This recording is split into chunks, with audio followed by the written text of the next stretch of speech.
And of course, I don't have my. Uh-oh.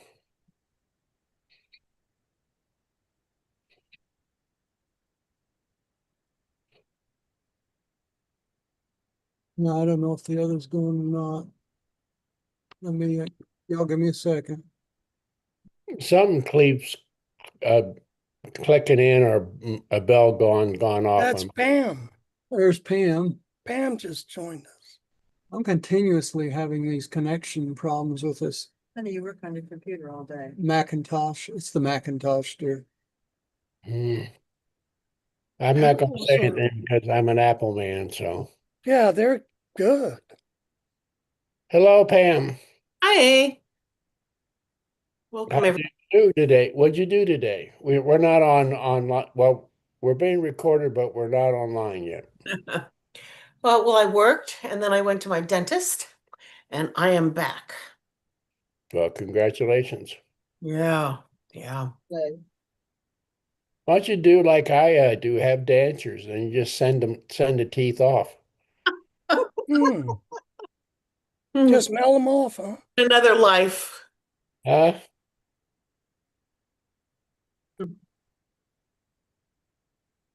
Well, there's Diane. I think she joined us. You got your everything set up? I hope they work. Can you hear everybody? There's Diane. Okay. Hey, Diane. Hey. Yeah, we could hear Diane. Yeah, there's Can y'all hear Diane. me? We can hear you. Okay. I think By it's the way, I really enjoyed the number 16. Oh, did you? Okay, great. Yeah. Roger, I'm gonna have to give you a different email address or something because I'm not getting them. Okay. And so, uh, Shoot it over to me when you have time. Let me introduce myself here real quick. Hello, everyone. This is Dr. Roger Paul, and tonight we're going to continue our study with paper 139, the 12 Apostles. We're in section 6, Honest Nathaniel, and that starts on page 1558.2 in the original book, or paper 139, 6-1, and all the rest. So that's where we are to get started here. And everybody else is connected and everything's cool, right? yeah, all systems go. Okay, we'll see if Diane gives us feedback when, actually, once you start to read there. 6. Honest Nathaniel. Nathaniel, the sixth and last of the apostles to be chosen by the Master himself, was brought to Jesus by his friend Philip. He had been associated in several business enterprises with Philip, and with him was on the way down to see John the Baptist when they encountered Jesus. Okay, so y'all remember the story that Philip was going to meet Nathaniel coming from John the Baptist, and that's when they ran into Jesus. So that's how this happened. And let's see, we're in. Boy, this is really weird because of the way it's rearranged. Gary, I think you're up next. Then the way I got it on my screen. okay. When Nathaniel joined the apostles, he was 25 years old and was the next to the youngest of the group. He was the youngest of a family of 7, was unmarried, and the only support of aged and infirm parents, with whom he lived at Cana. His brothers and sisters were either married or deceased, and none lived there. Nathanael and Judas Iscariot were the 2 best educated men among the 12. Nathanael had thought to become a merchant. Okay, so Nathaniel actually was going to be a merchant as a way to make a living. All right. Let me see if I can take these off and still say, yeah. Okay. I'm next, I think. Jesus did not himself give Nathanael a nickname, but the 12 soon began to speak of him in the terms that signify honesty and sincerity. He was without guile, and this was his great virtue. He was both honest and sincere. The weakness of his character was his pride. He was very proud of his family, his city, his reputation, and his nation, of all of which was commendable if it is not carried too far. But Nathanael was inclined to go to extremes with his personal prejudices. He was disposed to prejudge individuals in accordance with his personal opinions. He was not slow to ask the question, even before he had met Jesus. Can anything good thing come out of Nazareth? But Nathanael was not obstinate, even if he was proud. He was quick to reverse himself when he once looked into Jesus's face. All right. So as soon as he met Jesus, he realized that Jesus was something special, right? Okay. Y'all, let me mention this at this point before I forget tonight. I've been making shorts out of our meetings. You know what shorts are? Yes. Okay. So when y'all read, if you don't have your camera on, it just shows a black screen on the shorts and people won't click on it, even if it's got your name on it. So I just wanted to mention that. The ones with Letch this week, I went ahead and put out, but I'm getting no views on them at all. So just want to let y'all know. So make sure you keep your cameras on, okay, for me, so that the shorts look good. The shorts are really coming out good. We're getting more views of the shorts than we do the actual videos. So Yeah.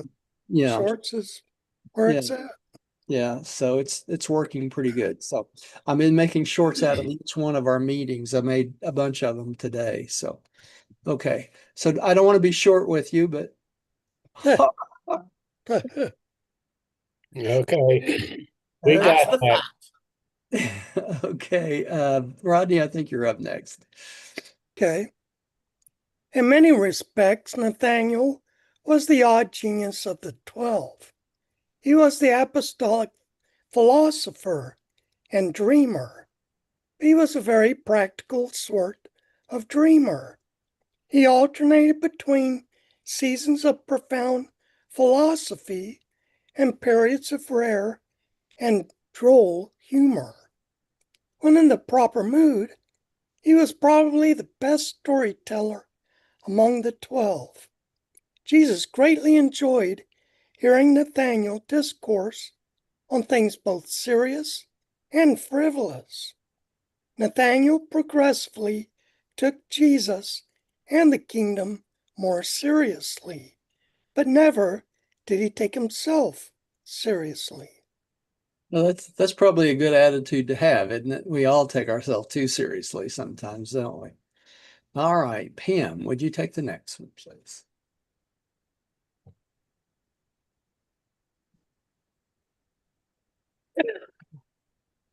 Bless you. Who did you say? Pam, would you Bless take the you. next one? Okay. The apostles all loved and respected Nathanael, and he got along with them splendidly, excepting Judas Iscariot.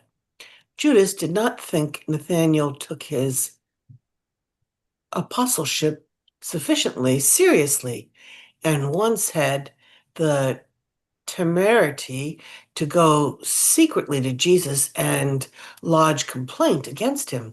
Jesus said, Judas, watch carefully your steps. Do not over magnify your office. Who of us is competent to judge his brother? It is not the Father's will that his children should partake only of the serious things of life. Let me repeat, I have come that my brethren in the flesh may have joy, gladness, and life more abundantly. And then Judas, and do well that which has been entrusted to you, but leave Nathanael your brother to give account of himself to God. And the memory of this, with that of many similar experiences, long lived in the self-deceiving heart of Judas Iscariot. All So he right. felt like he was being put down by Jesus. Yeah, he felt wounded because Jesus Uh, did not agree and with he him. felt that he was right. Yeah, right. I know everything, right? You And should it's have. interesting. If anyone is qualified to judge, it would be Jesus. It would have been Jesus. That's right. But he's putting himself on a plane with us. Yeah, exactly. All right, Diane.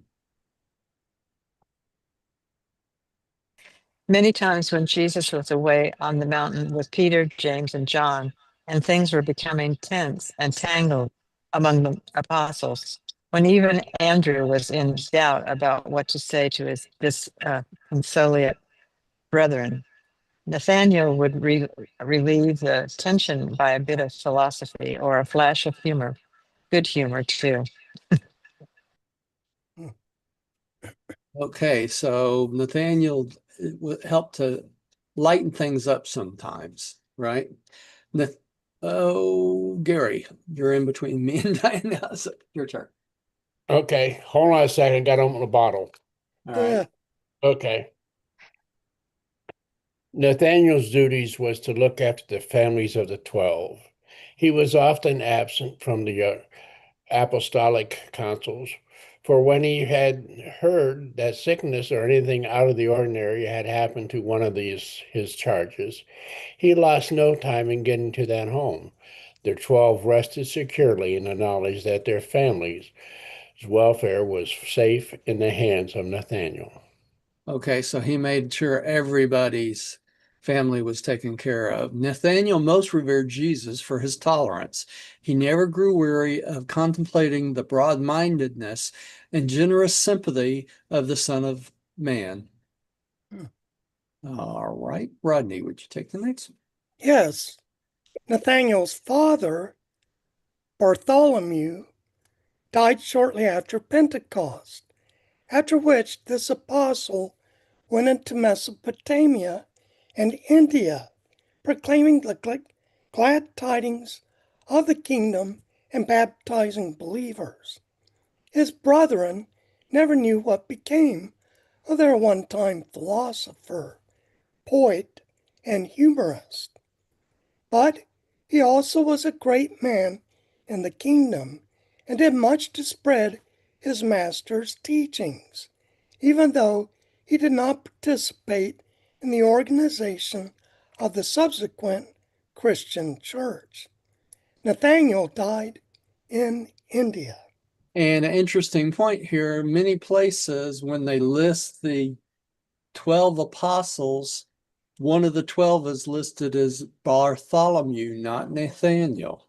Oh, Did y'all know that? In the Old Testament, yeah. Yeah.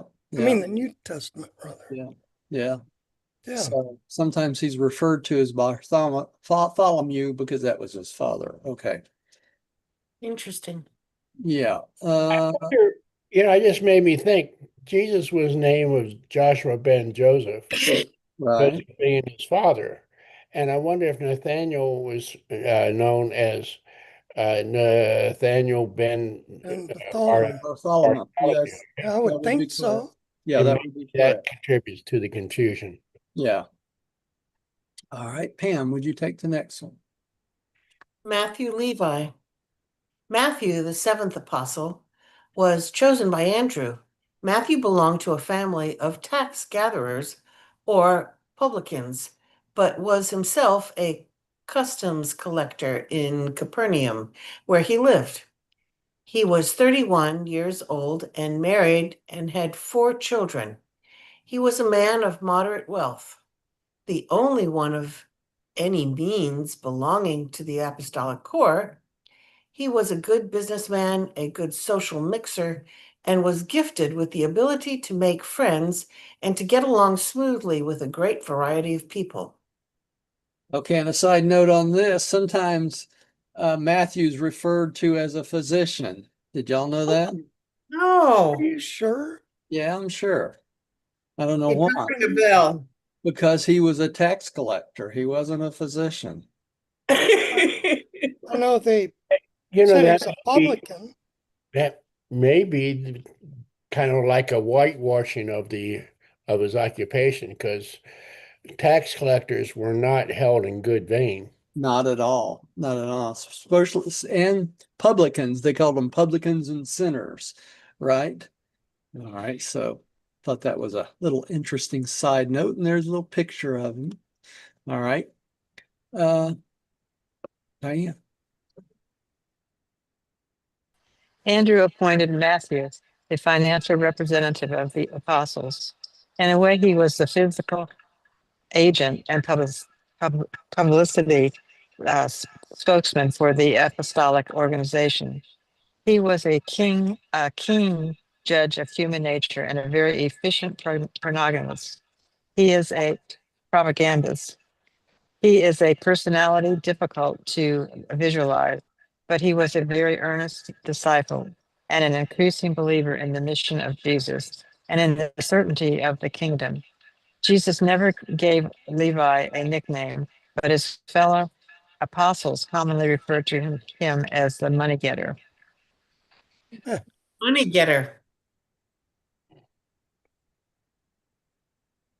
You're muted. Yeah, would you take the next one, Gary? Yeah, Levi's strong point was his wholehearted devotion to the cause, that he, a publican, had been taken in by Jesus and his apostles was the cause for overwhelming gratitude on the part of the former revenue collector.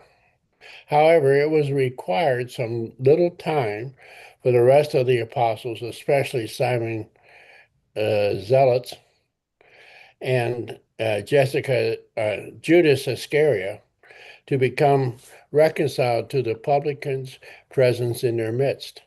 Matthew's weakness was his short-sighted, and materialistic view of life. But in all these matters, he made great progress as the months went by. He, of course, had to be absent from many of the most precious seasons of instruction, as it was his duty to keep the treasury replenished. So he was busy a lot trying to keep the money coming in for the apostles to stay on the road. Right. It was the master's forgiving disposition that Matthew most appreciated. He would never cease to recount that faith only was necessary in the business of finding God. He always liked to speak of the kingdom as this business of finding God. All right. Rodney. Though Matthew was a man with a past, he gave an excellent account of himself, and as time went on, his associates became proud of the publican's performances. He was one of the apostles who made extensive notes on the sayings of Jesus, and these notes were used as the basis of Isidore's subsequent narrative of the sayings and doings of Jesus, which has become known as the Gospel according to Matthew. Okay, so Isidore penned the sayings that Matthew had written down to create the Gospel of Jesus according to Matthew. Okay, and that's how Matthew's name got on that gospel. All right. Pam, would you take the next one? The great and useful life of Matthew, the businessman, the customs collector of Capernaum, has been the means of leading thousands upon thousands of other businessmen, public officials, and politicians down through the subsequent ages, also to hear that engaging voice of the Master saying, "Follow me."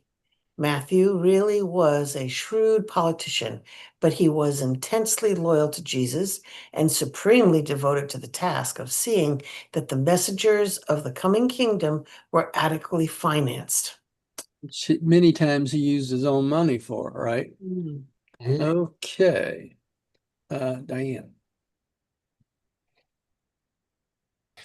The presence of Matthew among the 12 was the means of keeping the doors of the kingdom wide open to hosts of downhearted and outcast souls who had regarded themselves as long since without the bounds of religious consolation. Outcast and despairing men and women flocked to hear Jesus, and he never turned one away. So he took all sorts of people all the time, didn't he? Okay, Gary, would you take the next one? Matthew received freely tendered offerings from believing disciples and the immediate auditors. I've got a mental blank. Auditors Yes, that's of the correct. master's teaching, but he never openly solicited funds from the multitudes. He did all his financial work in a quiet and personal way and raised most of the money among the more substantial class of interested believers. He gave practically the whole of his modest fortune to the work of the master and his apostles. But he never knew, but they never knew of his generosity, save Jesus, who knew all about it. Matthew hesitated openly to contribute to the apostles' funds for fear that Jesus and his associates might regard his money as being tainted. So he gave much in the name of other believers. During the earlier months, when Matthew knew his presence among them was more or less on a trial, he was strongly tempted to let them know that his funds often supplied them with their daily bread, but he did not yield. When evidence of the disdain of the publicans would become manifest, Levi would burn to reveal to them his generosity, but always he managed to keep still. So he wanted to tell them, but he didn't because he felt like For it. him. Who was Levi burned to tell him what? You see the difference? Go back one. Yeah, yeah. Levi is Matthew. His name was Matthew Levi. Yeah. Oh, okay. I Okay. wish they would have done that. I'll have to write him an email. Okay. All right. I'm up next, I guess. When the funds for the week were short of the estimated requirements, Levi would often draw heavily upon his own personal resources. Also, sometimes when he became greatly interested in Jesus's teachings, he preferred to remain and hear the instruction, even though he knew he must personally make up for his failure to solicit the necessary funds. But Levi did so wish that Jesus might know that much of the money came from his pocket. He little realized that the master knew all about it. The apostles all died without knowing that Matthew was their benefactor to such an extent that when he went forth to proclaim the gospel of the kingdom after the beginning of the persecution, he was practically penniless. Mm. So he gave it everything, right? All right. Pam. No, Rodney. Yes. When these persecutions caused the believers to forsake Jerusalem, Matthew journeyed north, preaching the gospel of the kingdom and baptizing believers.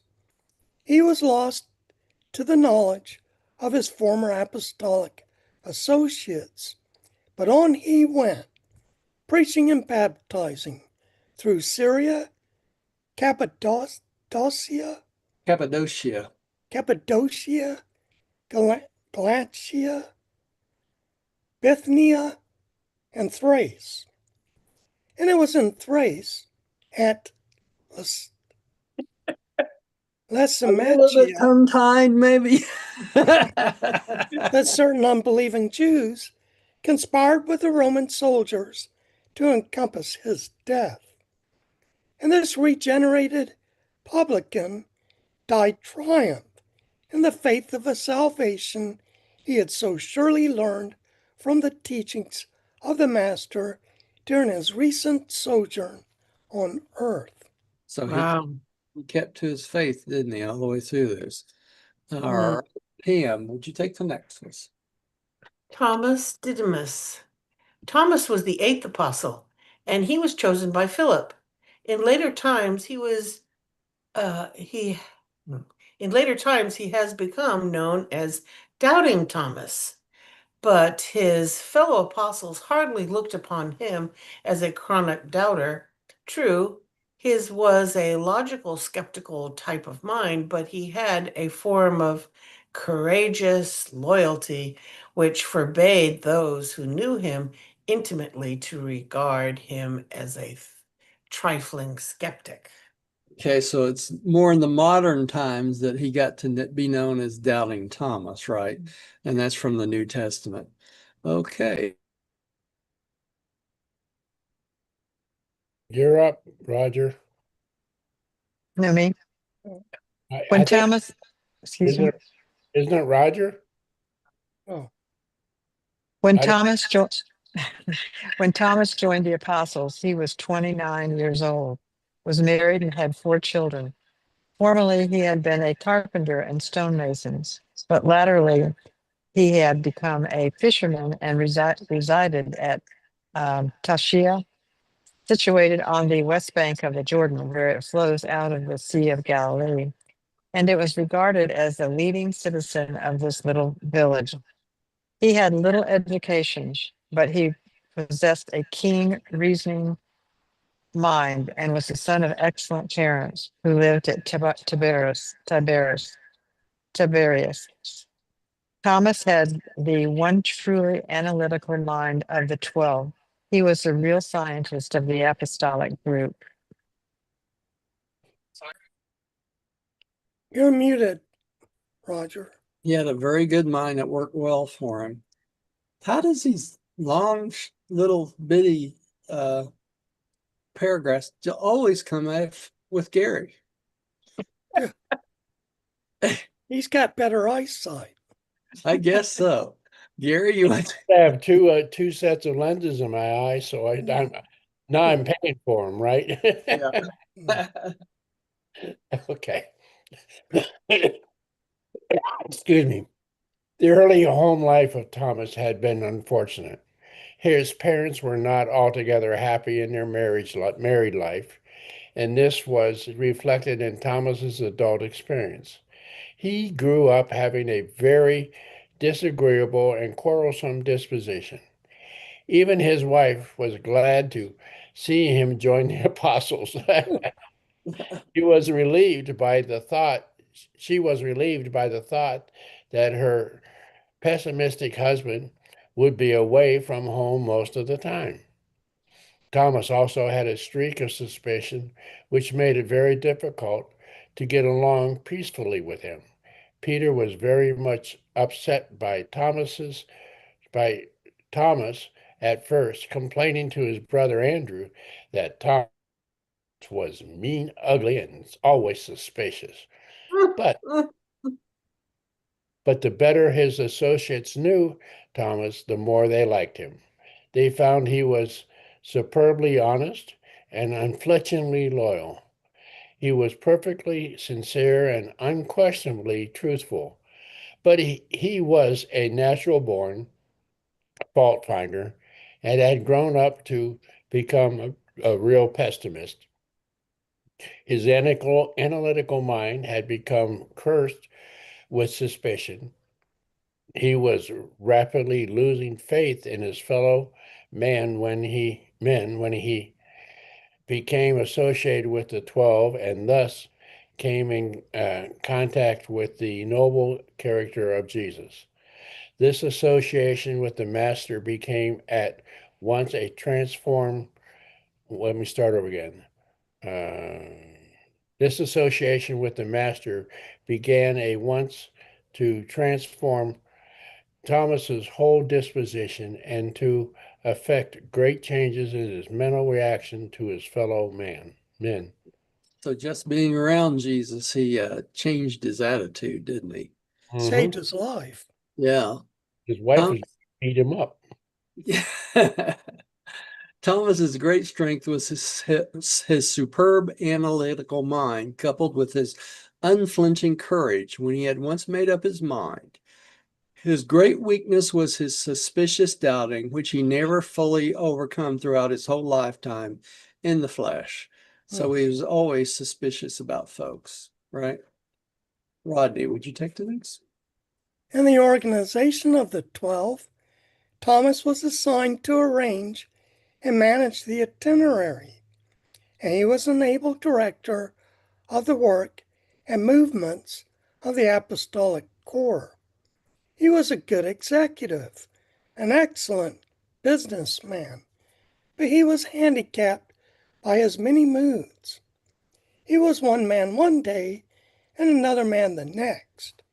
He was inclined toward melancholic brooding when he joined the apostles, but contact with Jesus and the apostles largely cured him of this morbid introspection. He probably couldn't hang around guys like them that were positive about everything most of the time and hang on to that, could they? Yeah. All right. Pam, would you take the next one, please? Jesus enjoyed Thomas very much and had many long personal talks with him. His presence among the apostles was a great comfort to all honest doubters and encouraged many troubled minds to come into the kingdom, even if they could not wholly understand everything about the spiritual and philosophic phases of Jesus. Thomas's membership in the 12 was a standing declaration that Jesus loved even honest doubters. There you go. Accepted everyone, didn't he? Mm-hmm.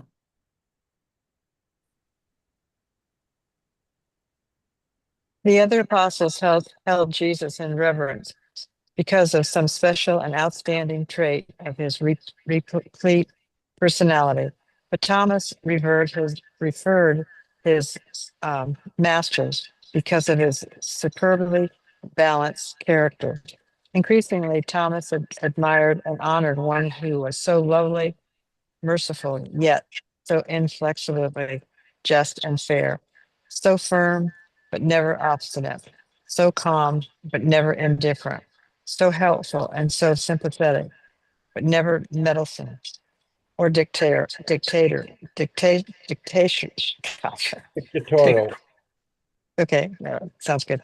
So strong, but at the same time, so gentle, so positive, but never rough or rude, so tender, but never vacillating, so pure and innocent, but at the same time, so virile and aggressive and forceful, so truly courageous, but never rash or foolhardy, such a lover of nature, but so free from all tendency to revert nature, so humorous and so playful, but so free from levity and frivolity.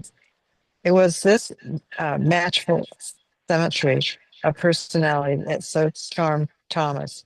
He probably enjoyed the highest intellectual understanding and personality appreciation of Jesus of any of the 12. It's interesting. Yeah, it is interesting because Very descriptive.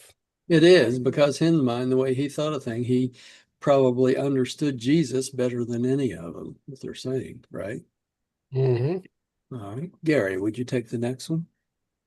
In the Council of the 12, Thomas was in the councils of the 12, Thomas was always cautious, advocating a policy of safety first. But if his conservatism was voted down or overruled, he was always the first fearless to move out in execution of the program decided upon.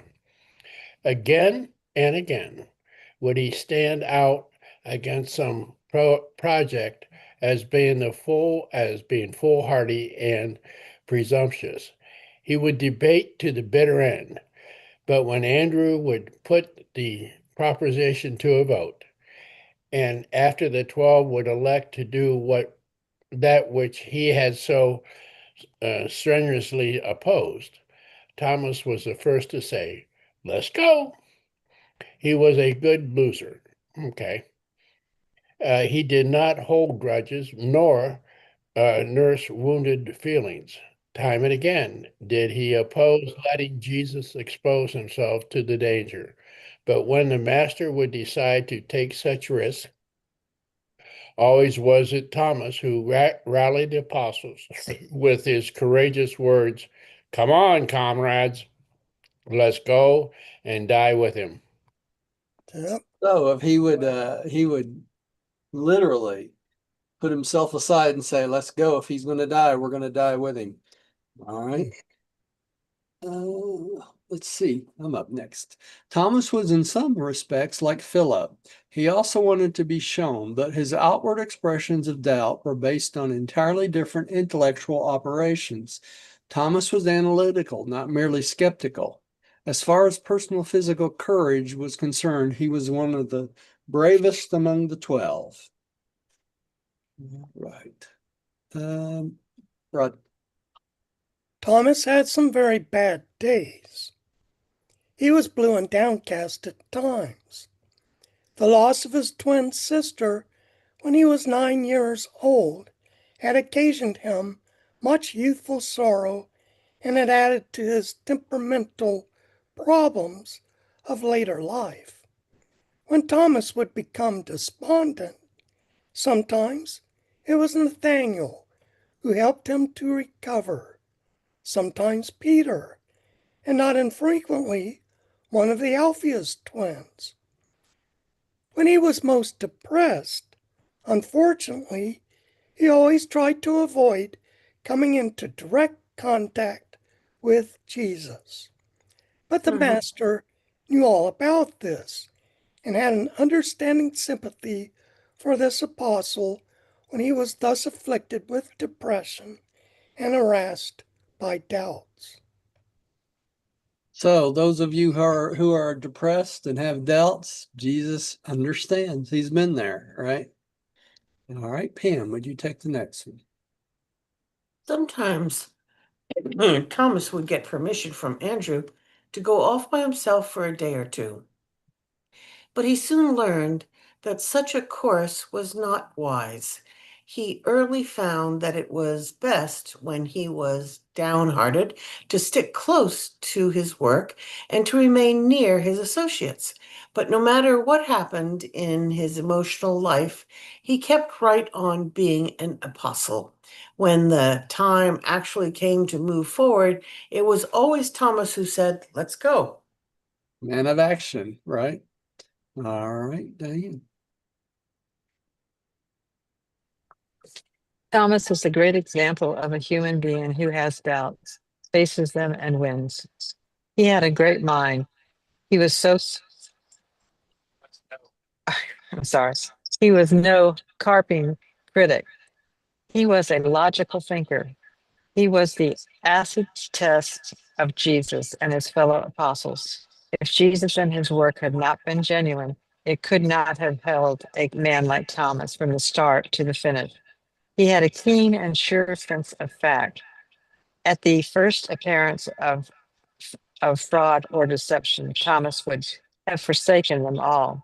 Scientists may not fully understand all about Jesus and his work on earth, but there lived and worked with the Master and his human associates a man whose mind was that of a true scientist. Thomas Didymus, and he believed in Jesus of Nazareth.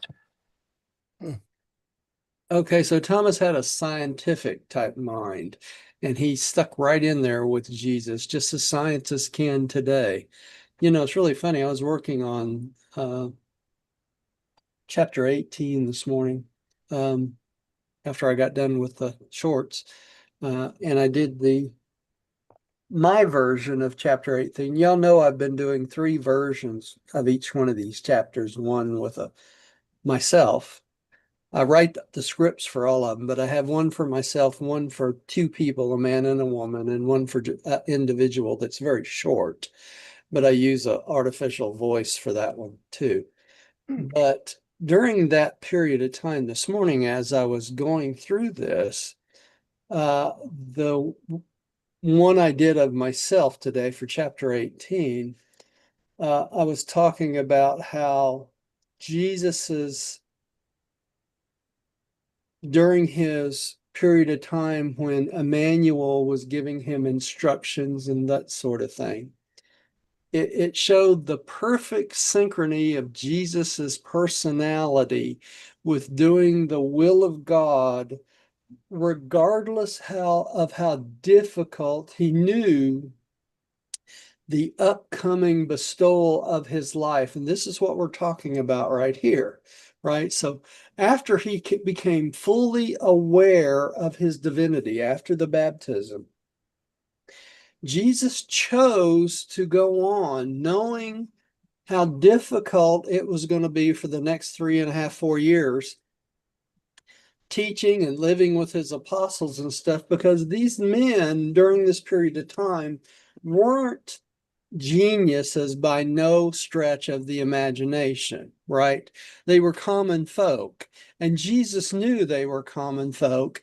And so Jesus knew during his charges from Emmanuel that what he was about to do was not going to be an easy task by any stretch of the imagination, because he had to bring his concepts, his teaching, everything he did down to the level of a human being. And he had lived 1 billion years before this and knew everything about everything, you know? Could you imagine being a super intelligent genius and then have to come back and teach people that are so basic? We're just above the monkeys, really. You know, you think about it. So think of the love that Jesus must have had for human beings to be able to bring himself down to this level that he could teach everyone. You know, and it talks about here about Thomas Didymus being a scientist. This is the type of mind that was on the higher scales, what they're talking about. Not super intelligent, but pretty intelligent. Okay? All right. Gary, would you take the next one? Thomas had a trying time during the days of the trial and crucifixion. He was for a season in the depths of despair, excuse me. But he rallied his courage, stuck to the apostles, and when was present with them to welcome Jesus on the Sea of Galilee. Excuse me. For a while, he succumbed to his doubting depression and eventually rallied his faith and courage. He gave wise counsel to the apostles after Pentecost. And when persecution shattered the believers went to Cyprus, Crete, and North African coast, and Sicily, preaching the glad tidings of the kingdom and baptizing believers. And Thomas continued preaching and baptizing until he was apprehended by the agents of the Roman government and was put to death in Malta. Just a few weeks before his death, he had begun the writings of the life and teachings of Jesus. Wasn't Jean from Malta? Huh? Wasn't Jean from Malta? Gene. Yes, Uh, Jane. Jane, excuse me. Yes. Yeah. Originally from Malta. Oh, okay. Really? Did not know that. Now Yeah. Canada. All right. And there's Thomas. All right. 9 and 10, James and Judas, Judas Alphaeus. James and Judas, the sons of Alphaeus, the twin fishermen living near Caressa, were the 9th and 10th apostles and were chosen by James and John Zebedee. They were 26-year-old and married, James having 3 children and Judas 2. Notice how many of these apostles had kids and wives, right? Mm-hmm. You don't think about that much, do you? Rodney, would you take the next one? There is not much to be said about these two commonplace fisher folk. They loved their master, and Jesus loved them, but they never interrupted his discourses with questions. They understood very little about the philosophical discussions or the theological debates of their fellow apostles, but they rejoiced to find themselves numbered among such a group of mighty men. These two men were almost identical in personal appearance, mental characteristics, and extent of spiritual perception. What may be said of one should be recorded of the other. You can imagine them trying to understand the seven absolutes when you Didn't their mother come to Jesus and ask them if her sons could sit on No, the right side of him? no. that was John and James, Yeah, it was Zebedee's, John and Jed. Yeah, the Salome. Zebedee brothers. Yeah, yeah, yeah. All right. Pam, would you take the next one? Andrew assigned them to the work of policing the multitudes. They were the chief ushers of the preaching hours and, in fact, the general servants and errand boys of the 12. They helped Philip with the supplies. They carried money to the families of Nathanael, and always were they ready to lend a helping hand to any one of the apostles. So they were the chief ushers most of the time, right? Mm. And they were the youngest of the apostles? Yeah. Mhm.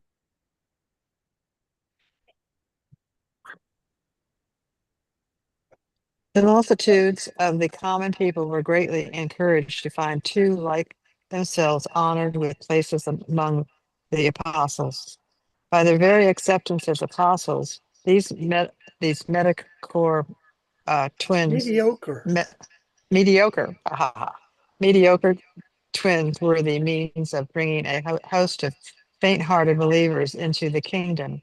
And two, the common people took more kindly to the idea of being directed and managed by official ushers who were very much like themselves. Who weren't geniuses, right? That's what they're getting at. Gary, would you take the next one? James and Judas, who were also called Thaddeus and Libius. Libius, had neither strong points nor weak points. The nicknames given them by the disciples were good-natured designations of mediocrity.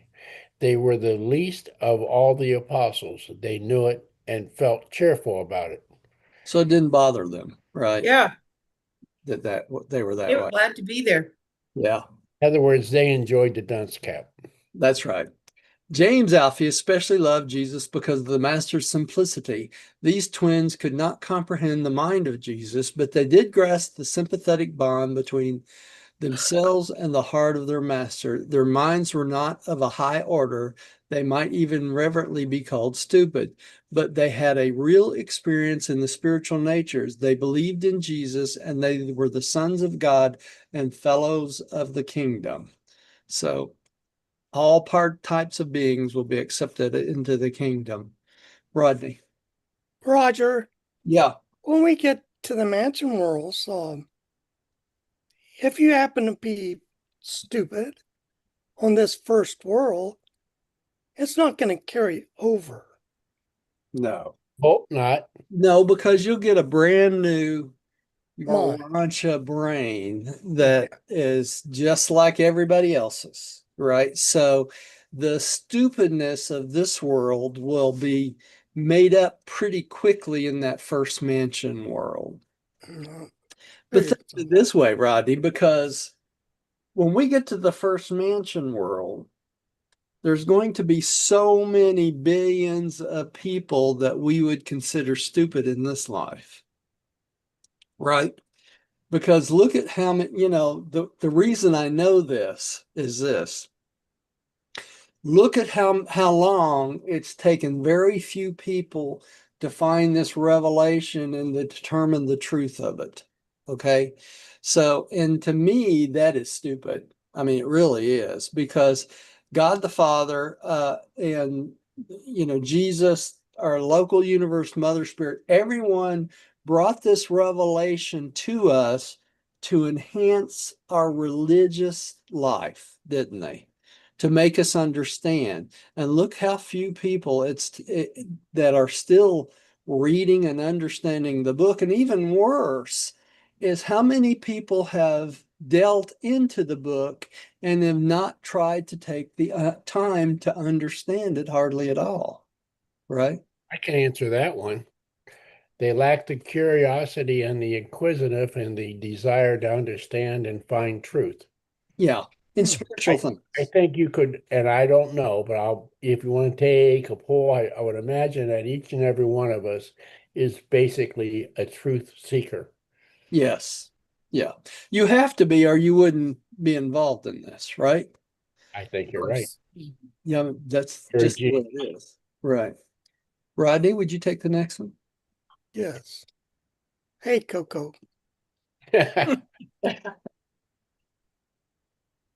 Judas Alphaeus was drawn toward Jesus because of the Master's unostentatious humility. Such humility linked with such personal dignity made a great appeal to Judas. The fact that Jesus would always enjoin silence regarding his unusual acts made a great impression on this simple child of nature. Okay, so both of these twins were pretty simple, right?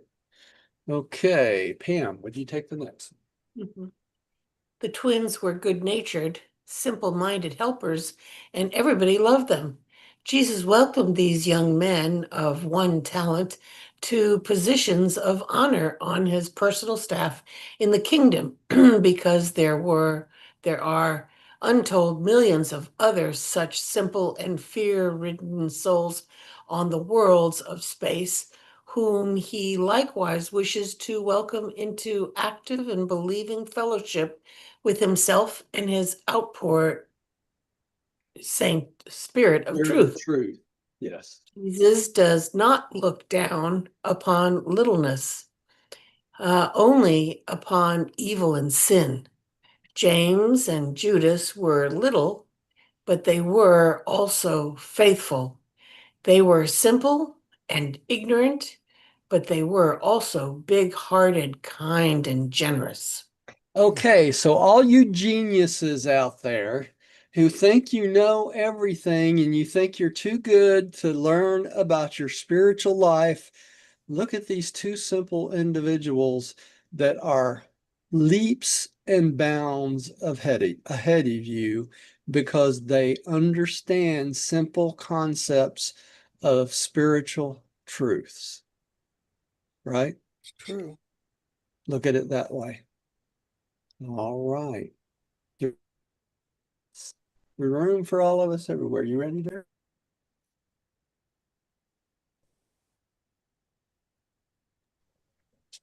Did you? And how gratefully proud were these humble men on the day when the master refused to accept a certain rich man as an evangelist unless he would sell his goods and help the poor.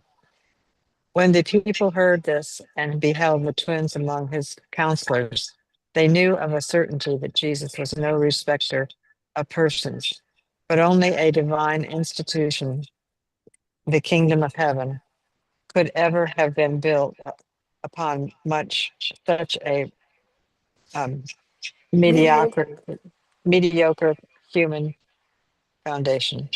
Maybe I should So read that the again. riches did him no good, did they? Uh-huh. The riches did him no good as a rich man, right? Yeah. All right. Gary, would you take the next?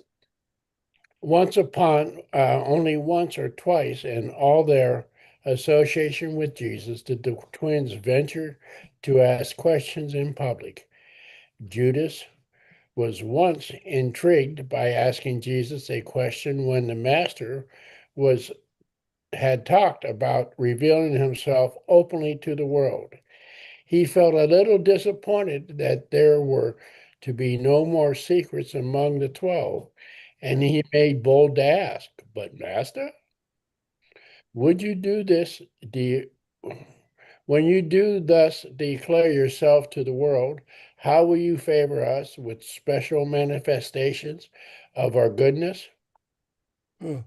In other words, he still expected everything to be special among the apostles, didn't he?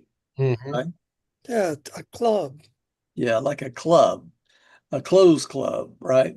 Secret handshake. Secret handshake. There you go. The twins served faithfully until the end, until the dark days of trial, crucifixion, and despair. They never lost their heart faith in Jesus and save John, they were the first to believe in his resurrection. But they could not comprehend the establishment of the kingdom. Soon after their master was crucified, they returned to their family in nets. Their work was done. They had not the ability to go in the more complex battles of the kingdom, but they lived and died conscious of having been honored and blessed with 4 years of close and personal association with the Son of God and the sovereign maker of the universe, because they didn't have the equipment to go on as evangelists, did they? Yeah. So okay, next time we will talk about Simon Zelotes and Simon the Zealot. Okay, so let's stop the share and we'll do our prayer. I don't even have our prayer still up. Let me get it back up.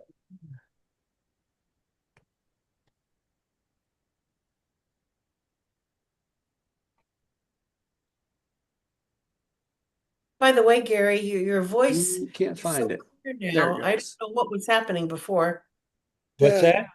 You're coming Your in good voice tonight. sounds so clear. Okay. I can't hear anybody either for some reason. I don't know. Okay, here we go. Share. Pam, would you like to read our prayer tonight? Sure. Prayer of I can't hear you, acceptance. Pam. Pardon? No. I can hear. Pardon? You hear her? Yeah. Yes. Can you hear her? Yes. Okay, I lost my sound completely. Okay. Okay, go ahead and do it. Prayer of acceptance. I believe that God is my paradise Father, Let and me know that when she's done. by faith am I saved. No I don't know sacrifice why I can't hear her. I necessary. lost my sound all the way By the around. same faith, I became a child of God and know that all men and women are my brothers and sisters. We know the Son of God, the sovereign of our universe of Nebadon, as Christ Michael, Jesus of Nazareth. By allowing the will of God to become my will, I will someday stand in the presence of the Paradise Father. In the name of Christ Michael, Jesus of Nazareth, Amen. Oh, man. Amen. And thank you everyone at home for joining us tonight. I can't hear anybody, so I will close it off tonight. Thank It you, must be Roger. time for me to shut Diane, up, good right? Good night, everybody. I love you guys, and I will see you next time. All right. Good Okay. night. Right. All right. See you Bye-bye. Thursday. You don't